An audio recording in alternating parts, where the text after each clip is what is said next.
Bike চলাই নলবাৰীত উপস্থিত আঙুৰলতা ডেকা। বিশ্বাস যাত্ৰা শীৰ্ষক সজাগতামূলক বাইক ৰেলীত অংশগ্ৰহণেৰে নলবাৰী জিলাত উপস্থিত হয় আঙুৰলতা ডেকা। নলবাৰী জিলায়ুক্ত নিবেদন দাস পাটোৱাৰী, আৰক্ষী অধীক্ষক বিবেকানন্দ দাস আৰু অসম ৰাজ্যিক মহিলা আয়োগৰ সদস্য নীলিমা ব্ৰহ্মৰ উপস্থিতিত নলবাৰী জিলা প্ৰশাসনৰ লগত মহিলাৰ সুৰক্ষা, মৰ্যাদা আৰু সবলীকৰণৰ লগত জড়িত বিভিন্ন দিশসমূহৰ ওপৰত এখন পৰ্যালোচনা বৈঠকত মিলিত হয় আঙুৰলতা ডেকা।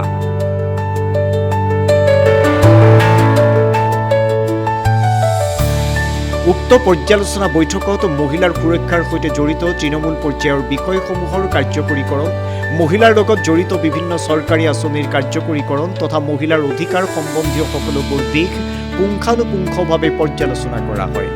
নলবাৰী জিলায়ুক্ত আৰু আৰক্ষী অধীক্ষকৰ উপস্থিতিত আজিৰ এই পৰ্যালোচনা বৈঠকত অনাগত দিনত নলবাৰী জিলাৰ অন্তৰ্গত প্ৰতিগৰাকী মহিলাৰ সুৰক্ষা, মৰ্যাদা আৰু সবলীকৰণৰ ক্ষেত্ৰত উমৈহতীয়া প্ৰচেষ্টাৰে কাম কৰাৰ বাবে কেতবোৰ সিদ্ধান্ত গ্ৰহণ কৰা হয়। মই 2006 চনৰ পৰা ভ্ৰাম্যমান থিয়েটাৰৰ মাজেদি মই ঘূৰিছোঁ, অসমৰ বিভিন্ন প্ৰান্তত ঘূৰিছোঁ। মোৰ বয়স কম, কিন্তু মোৰ অভিজ্ঞতা বহুত বেছি। এটা সমষ্টি চলাই আছোঁ 5 বছৰ, 1,50,000 মানুহৰ ভোটাৰৰ এটা সমষ্টি মই চলাই আছোঁ। কিমান মহিলা কান্দে উচুপে, কিয় যে কাৰোবাৰ ওলাই আহিব পৰা পৰিৱেশ নাই ঘৰত, কোনোবাই মাক দেউতাকে ওলাব নিদিয়ে, কোনোবাই স্বামীয়ে ওলাব নিদিয়ে। আপোনালোকে ভাবক কিমান সৌভাগ্য সমাজ, চবেই আপোনালোকক ছাপোৰ্ট কৰিছে। সেইকাৰণে কৈছোঁ খালি, গতিকে এই বস্তুটো, এই কপালখন ব্যৱহাৰ কৰক, এই কপালখন ব্যৱহাৰ কৰক। মই ব্যৱহাৰ কৰি আছোঁ। মই জানো যে মোক ভগৱানে অতিৰিক্ত আত্মবিশ্বাস দিছে। মই এতিয়া মৰাৰ লগত লৈ যাম নেকি? মই যিসকলৰ আত্মবিশ্বাস কম তেওঁলোকক মই আগবঢ়াই নিব লাগিব, তেতিয়াহে মোৰ জীৱন সাৰ্থক হ'ব, জন্ম সাৰ্থক হ'ব। ভগৱানে মোক দিয়া এই অতিৰিক্ত আত্মবিশ্বাসটো তেতিয়াহে সাৰ্থক হ'ব, হয় কি নহয়? সেইকাৰণে কৈছোঁ, নিজক আপোনালোকে অন্যতকৈ আৰু বেছি স্পেচিয়েল বুলি ভাবক, যে য়েছ মই জনপ্ৰতিনিধি, মই ইয়াত আছোঁ, এই হলটোত আহিছোঁ।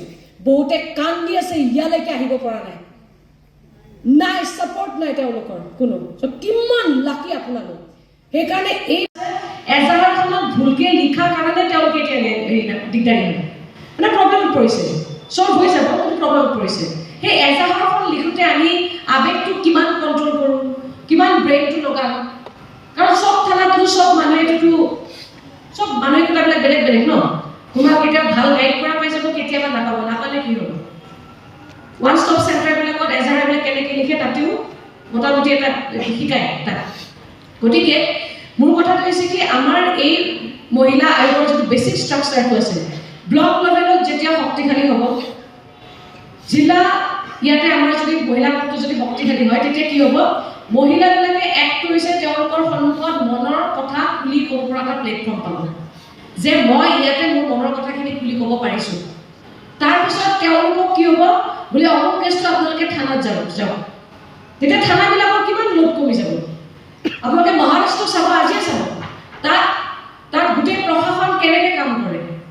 সেইকাৰণে তেওঁলোকৰ কোনো পুলিচৰ ওপৰত ইমান বেছি প্ৰেছাৰ নাই, তেওঁলোকৰ ইকুৱেলি কাম কৰে যে।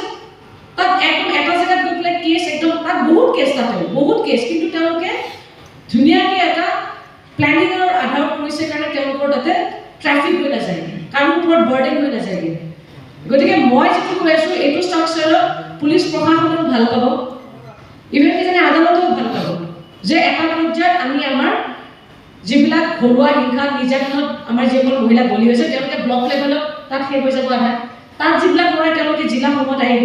আজি মই ডিচিএছপিৰ যিখন মিটিং কৰিলোঁ, মই তাতে ক'লোঁ যে আমাৰ জিলা গোটটো আমি শক্তিশালী কৰিব লাগে। অসমৰ নলবাৰী মানুহখিনিয়ে গম পাব লাগিব যে তাত এটা মহিলা গোট আছে, অমুক তাৰিখে তাত আমি গৈ পেলাই আমি আমাৰ এইখিনি কথা ৰাখিব পাৰিম, আৰু অমুক তাৰিখে তাত ৰাজহুৱা শুনানি হ'ব। অৰ্থাৎ তাতে ঘৰুৱা কেছবিলাক তাতে আমি সমাধান কৰিব পাৰোঁ। ভাল হ'বনে বেয়া হ'ব কওক আপোনালোকে, কওক। মানে একদম বেছিক বস্তু এইখিনি।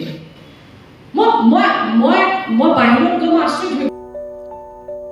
নলবাৰীৰ পৰা সীমান্ত দাস, নিউজ ডেস্ক ৰিপৰ্ট।